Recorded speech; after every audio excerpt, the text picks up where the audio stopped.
আসসালামু আলাইকুম সম্মানিত ভিউয়ার্স, সম্মানিত দর্শক, সম্মানিত দাদা কিংবা সম্মানিত দিদি, কোনটা পাপ কোনটা পুণ্যি সেটা আমার দেখার বিষয় না। আজকে আমি আপনাদের মাঝে দিয়ে গেলাম মরণ বান মারার একটা নিয়ম। মরণ বান মারবেন আপনার শত্রুকে, আপনার দুশ্মনকে দুনিয়া থেকে একবারে চিরবিদায় করে দিবেন আপনার শত্রুকে। এখন যদি আপনার মনে হয় এটা পাপ, সেটা আমার জন্য পুণ্যি। কারণ একজন বোন, একজন দাদা, একজন দিদি অনেক বিপদে পড়ে, অনেক সমস্যা পড়ে এই কাজ করতে আসে। হয়তো এই কাজ করার মাধ্যমে তার জীবন বাইসে যাব, তার ছেলে মেয়ের জীবন বাইসে যাব, তার সংসার বাইসে যাব।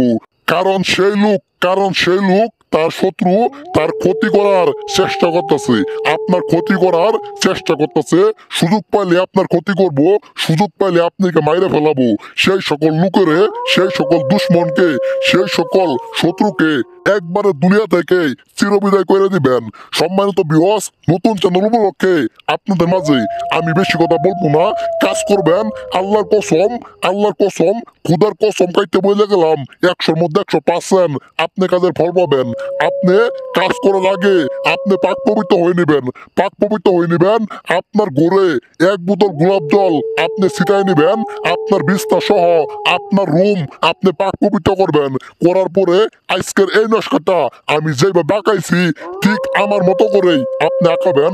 আঁকানোর পরে শত্রুর নাম লিখবেন, লেখার পরে এই নকশাটা একটা তাবিজের মধ্যে বইরা সেই তাবিজটা যে কোনো পুরাতন কবরের সামনে আপনি পুঁতে রাখবেন। পুঁতে রাখে আপনি আপনার বাড়িতে আসতেও পারবেন না।